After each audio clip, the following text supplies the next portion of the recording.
Tom wiped the sweat from his forehead with the back of his rough hand. The summer sun was setting behind the tall buildings, painting the sky in soft orange and pink colors. His work boots made heavy sounds on the sidewalk as he walked toward the small park near his apartment. Every muscle in his body ached from carrying heavy blocks and mixing cement all day long. His blue work shirt was covered in dust and dirt.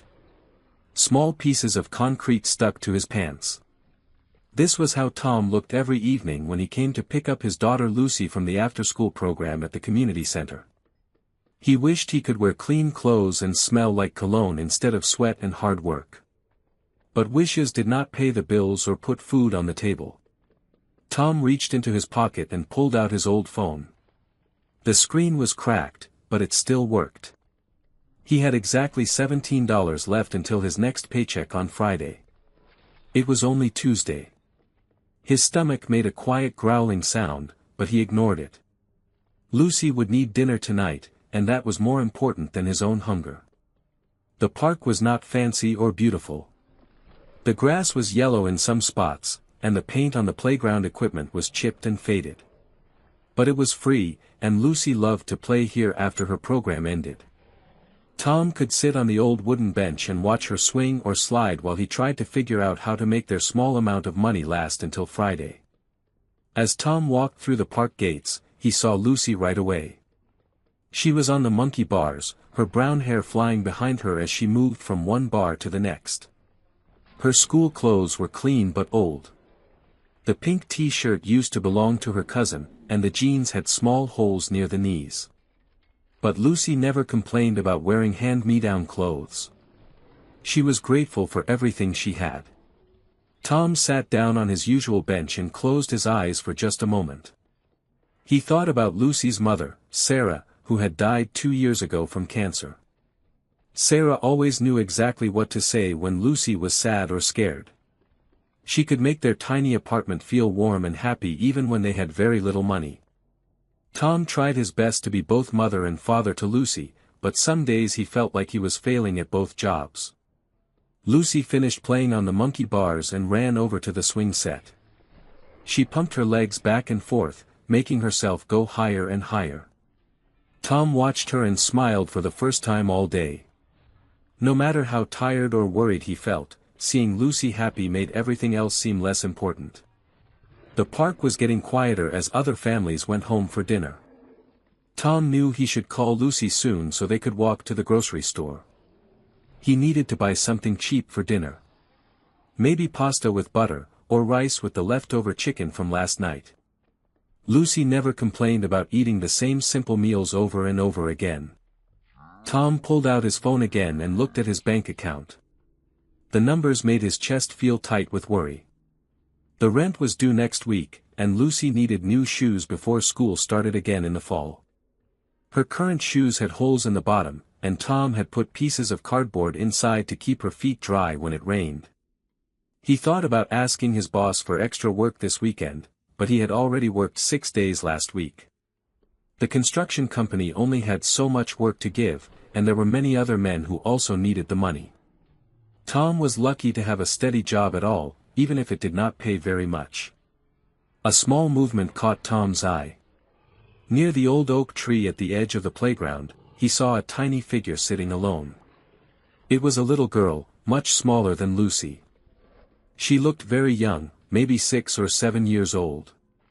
Her clothes were different from the other children who played in this park.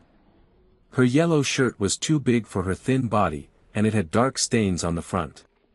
Her shorts were torn on one side, and her shoes looked like they might fall apart at any moment. The little girl was not playing or running around like children usually did. She sat very still under the tree, hugging her knees to her chest. Her hair was long and messy, like it had not been brushed in many days. Even from far away, Tom could see that something was wrong. Tom had seen many different kinds of people in his life.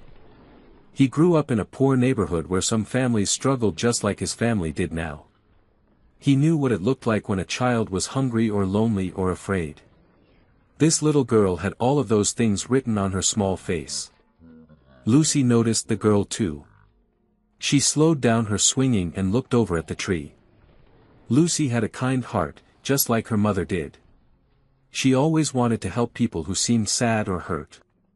Tom watched as Lucy jumped off the swing and started walking toward the little girl. But before Lucy could reach her, the little girl stood up. She brushed the dirt off her clothes and walked slowly across the playground. Tom could see that she was walking toward his bench. With each step, she moved more slowly, like she was not sure if she should keep going. The girl stopped a few feet away from Tom's bench. She looked down at her old shoes and twisted her hands together in front of her body. Tom could see that she was nervous or scared about something.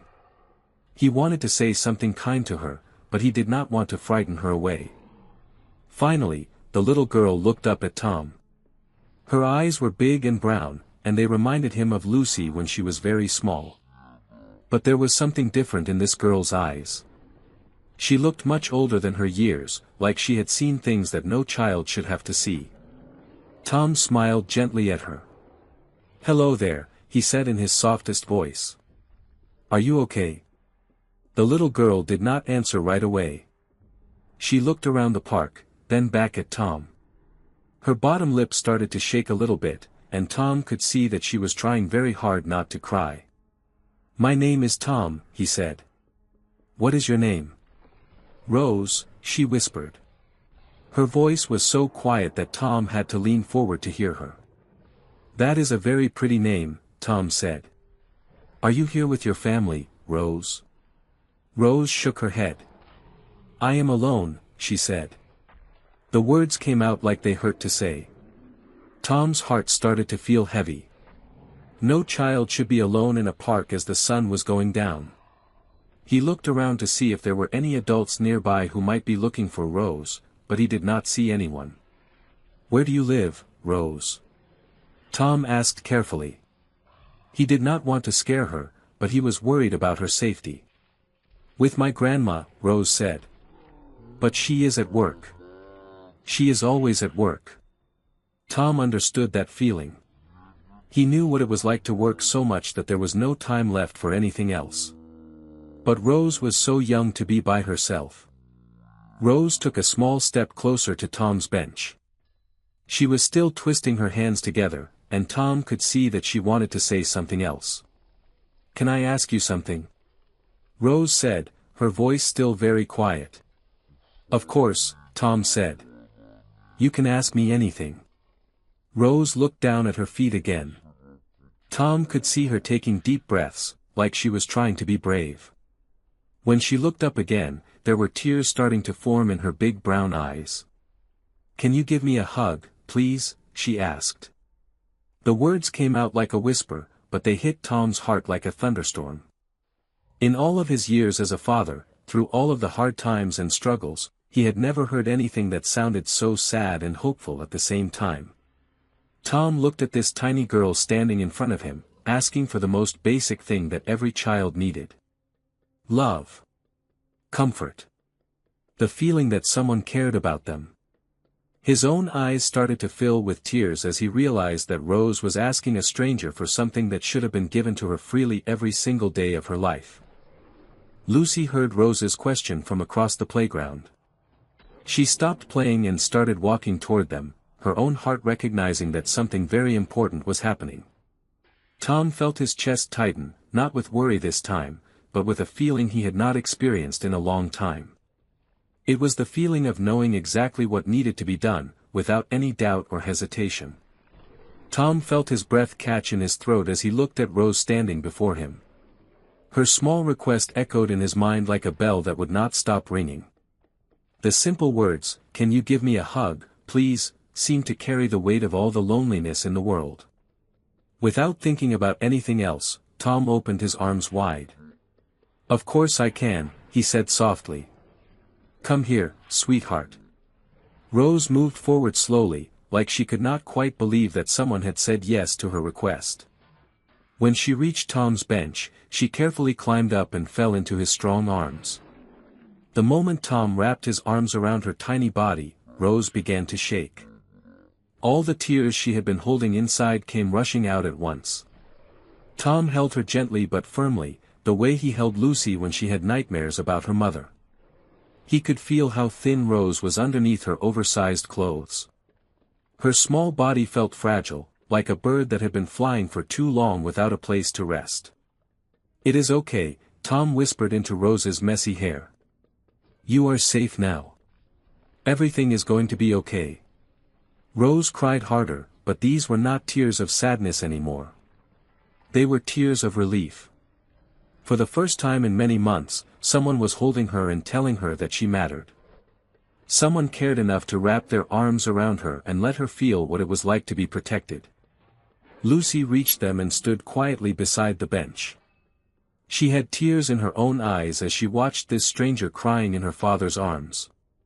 Lucy remembered how it felt to need comfort after her mother died. She remembered how her father's hugs were the only things that made the hurt feel smaller. Tom looked up at Lucy and saw the understanding in her young face. "Lucy, this is Rose," he said quietly. "Rose, this is my daughter Lucy." Rose lifted her head from Tom's shoulder and looked at Lucy through her tears. Lucy smiled at her, the same gentle smile that her mother used to give to people who were hurting. "Hi Rose," Lucy said. "Do you want to be friends?" Rose wiped her nose with the back of her hand and nodded. She had not had a real friend in a very long time. Most children at school did not want to play with her because her clothes were dirty and she did not have nice toys to share.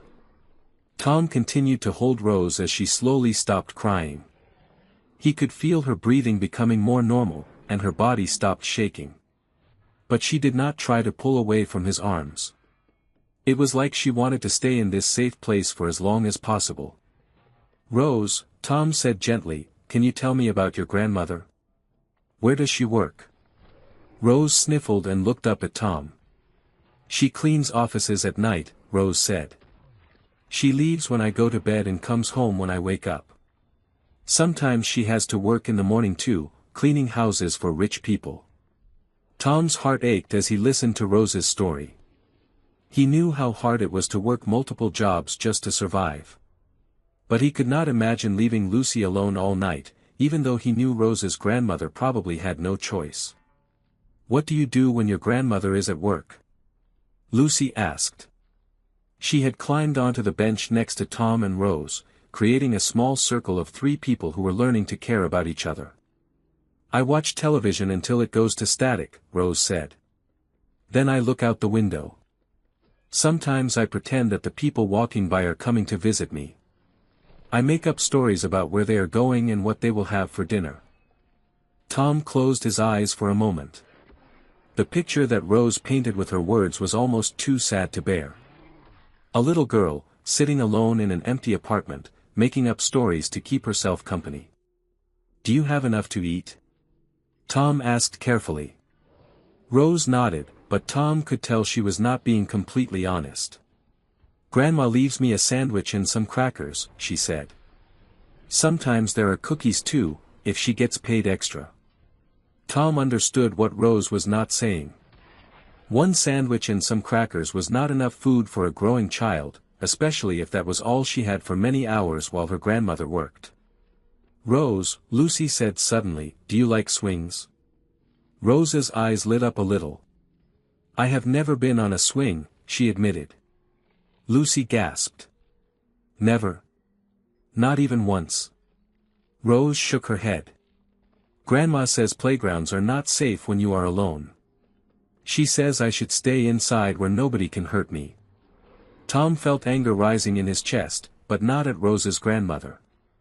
He was angry at a world where little girls had to be afraid of playgrounds, where families had to work so much just to survive that children were left to take care of themselves. "Would you like to try swinging?" Tom asked Rose. "Lucy can show you how. I will watch both of you to make sure you are safe." Rose looked uncertain. "Is it okay? Will I get in trouble?" "You will not get in trouble," Tom promised. "We are here with you. You are safe." Lucy jumped down from the bench and held out her hand to Rose. "Come on," she said with excitement. "Swinging is the best feeling in the whole world. It is like flying, but you do not fall down." Rose looked at Tom one more time to make sure it was really okay. When he nodded and smiled at her, she carefully climbed down from his lap and took Lucy's hand. Tom watched as his daughter led Rose to the swing set. Lucy helped Rose climb onto the black rubber seat and showed her how to hold the metal chains on both sides. "Now I am going to push you gently," Lucy explained. "Do not be scared. I will not let you fall." Tom's eyes filled with tears again as he watched Lucy push Rose on the swing. His daughter was being so careful and kind, treating Rose like she was made of glass that might break if handled roughly. Rose's face transformed as she began to move back and forth on the swing. For the first time since Tom had met her, she looked like what she truly was, a little girl who deserved to play and laugh and feel joy. "Higher!" Rose called out, giggling as Lucy pushed her a little harder. "This is amazing." Lucy laughed too, happy to see Rose smiling. Tom sat on his bench and watched them play together, feeling something warm spread through his chest. He had been so focused on his own struggles that he had forgotten how good it felt to help someone else. As the girls played, Tom thought about his own situation. He had $17 until Friday, and he had planned to spend most of it on dinner for him and Lucy tonight. But looking at Rose in her torn clothes and thin body, Tom made a decision that surprised even himself. When the girls finally came back to the bench, both breathing hard from playing and laughing, Tom stood up. "Are you both hungry?" he asked. Lucy nodded. She was always ready to eat after playing hard. Rose looked down at her feet and did not answer. "Rose," Tom said gently, "when was the last time you ate something?" "This morning," Rose whispered. "Grandma left me half a sandwich before she went to her day job." Tom looked at his watch. It was almost 7 o'clock in the evening. Rose had not eaten anything in almost 9 hours. "Well, that settles it," Tom said, trying to sound cheerful even though his heart was breaking. "We are all going to have dinner together. What do you think about pizza?" Lucy's eyes went wide with surprise. They almost never had pizza because it cost too much money. But before she could ask her father if they really had enough money, she saw the way he was looking at Rose and understood. "I love pizza," Lucy said quickly. "Rose, do you like pizza?" Rose looked back and forth between Tom and Lucy like she could not believe what she was hearing. "I have never had pizza," she said in a small voice. "Never?" Lucy asked, shocked. "Oh my goodness, you are going to love it. It has cheese and sauce and it is warm and delicious." Tom reached for his phone to find the closest pizza place that delivered. He knew this meant he would have no money left for the rest of the week, but he also knew he could not watch Rose go hungry while he had any money at all. "But first," Tom said, "we need to call your grandmother. She must be worried about where you are." Rose's happy expression faded a little. "She does not get home until very late," she said. "And her phone only works sometimes." Tom frowned. "Rose, how long have you been at this park today?" "Since after lunch," Rose said. "I got lonely at home. I know I am not supposed to leave, but I wanted to see other people." Tom realized that Rose had been alone and outside for at least 5 hours. A child her age should not be unsupervised for that long, especially not wandering around by herself. "Where do you live?" Tom asked. "Is it close to here?" Rose pointed to a group of old apartment buildings about 3 blocks away.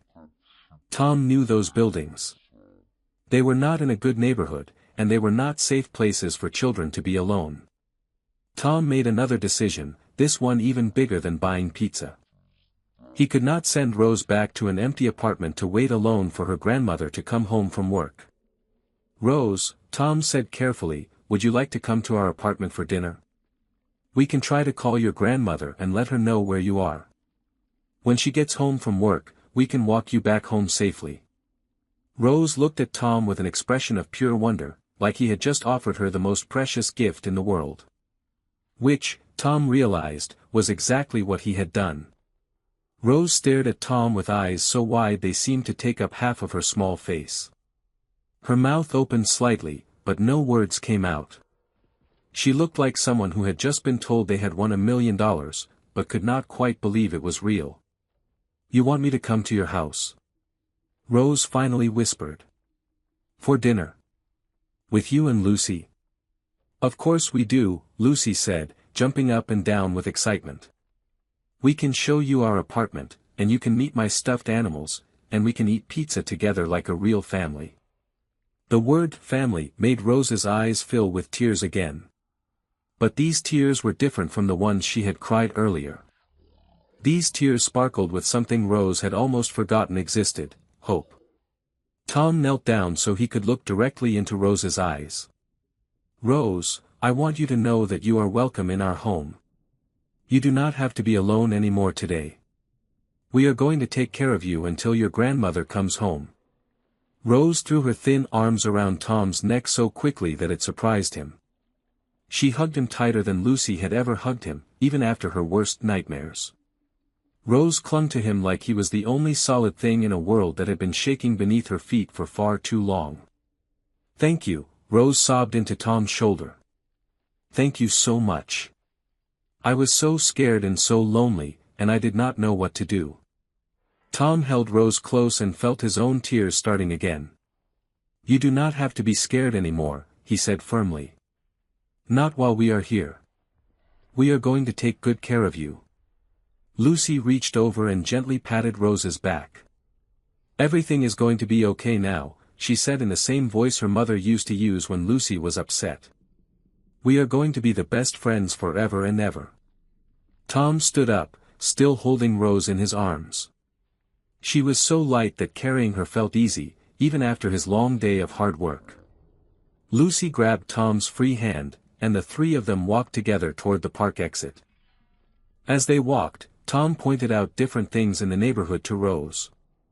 He showed her the grocery store where he and Lucy shopped, the bus stop where Lucy waited when she went to visit her cousin, and the small library where they sometimes went on Saturday mornings when Tom did not have to work. Rose listened to everything Tom said like she was memorizing every word.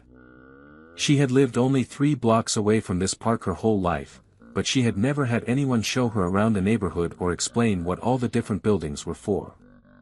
"That is where Lucy goes to school," Tom said, pointing to a brick building with a large playground behind it.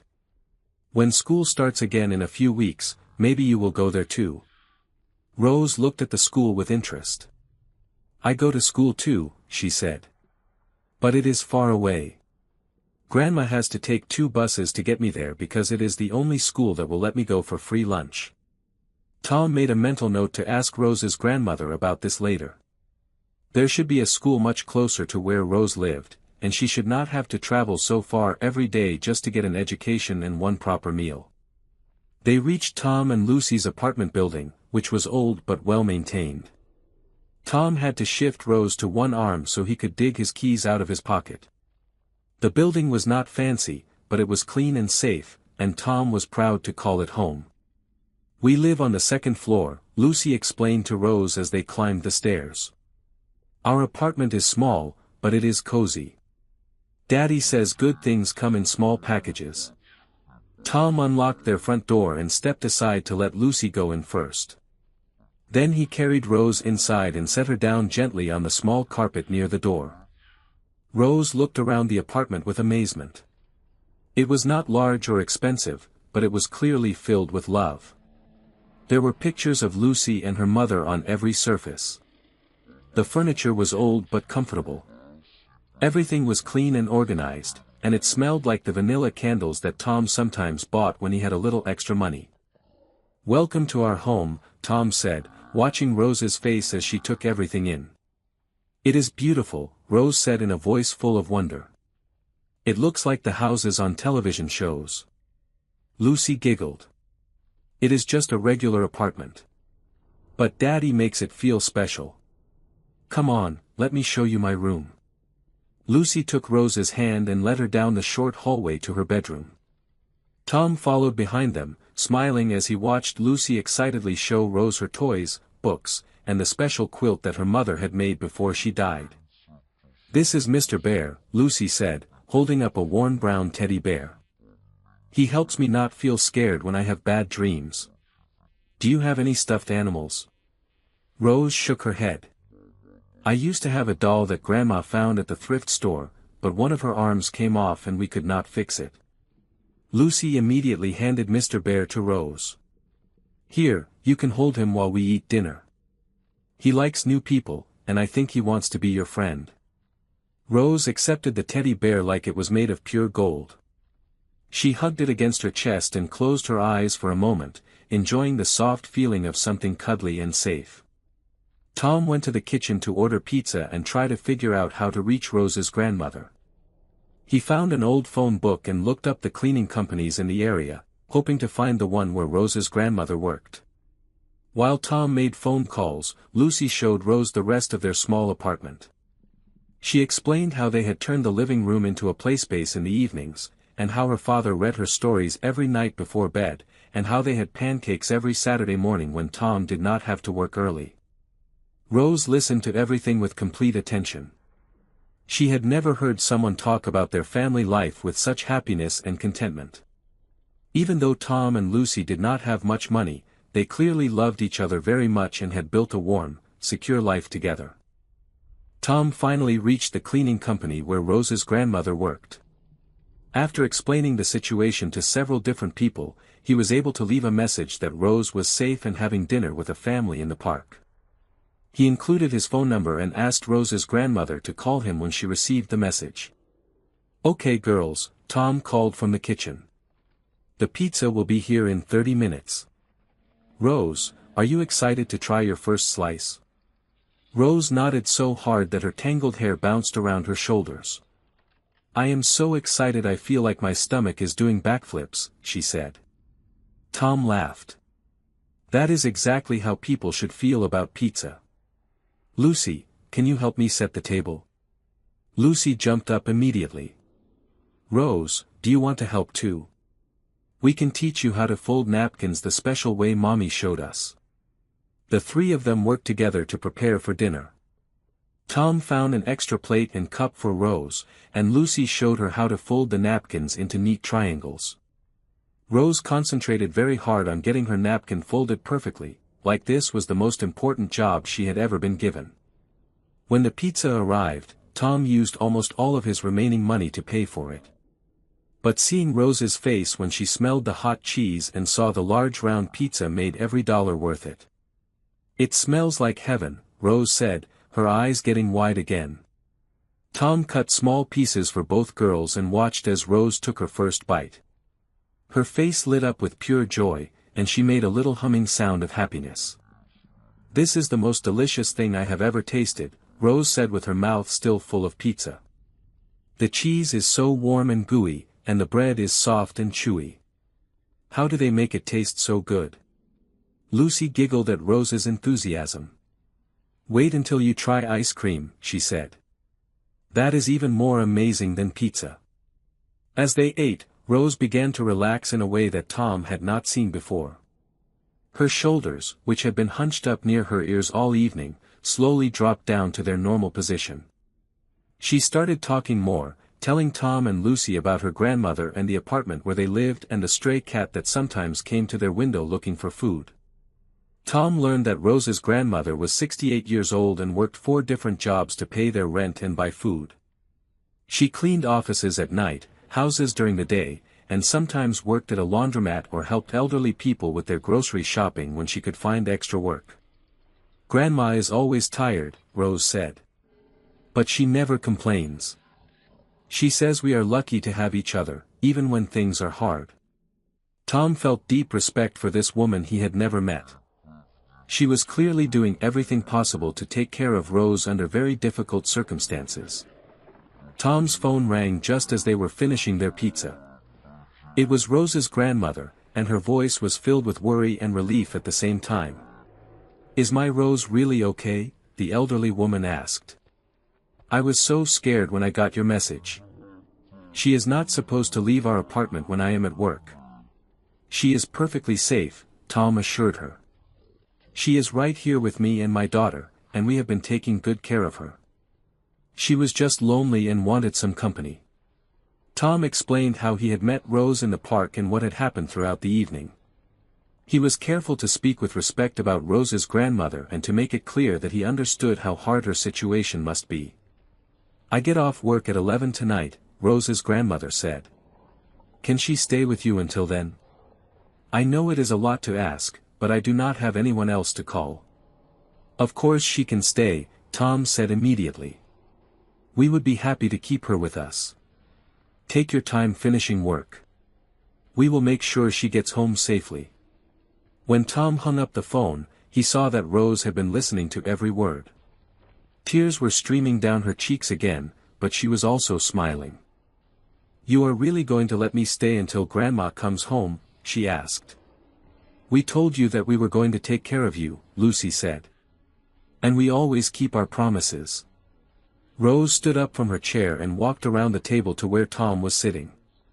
Without saying anything, she climbed onto his lap and wrapped her arms around his neck again. "I have never felt so happy in my whole life," she whispered. "I did not know that people could be so kind to someone they just met.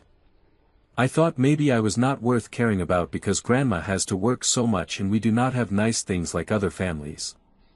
Tom held Rose tightly and felt his heart breaking and healing at the same time. "Rose, listen to me very carefully. You are worth caring about. You are precious and important and deserving of love, just like every child in the world. Do not ever think otherwise." Lucy came over and put her small hand on Rose's shoulder. "You are going to be my best friend forever," she said. "And that means you are part of our family now. Daddy always says that families are not just about blood. Families are about people who love each other and take care of each other." Rose cried harder, but these were tears of overwhelming gratitude and joy. For the first time in her young life, she felt truly loved and wanted. She had found something she did not even know she was looking for, a place where she belonged. The three of them spent the rest of the evening reading stories, playing simple games, and talking about their dreams and hopes. When Rose's grandmother finally arrived to pick her up, she found three people who had become a family in the space of just a few hours. And as Rose hugged Tom and Lucy goodbye that night, she knew that her life had been changed forever by one simple question and one man's willingness to open his heart to a lonely little girl who just needed someone to care.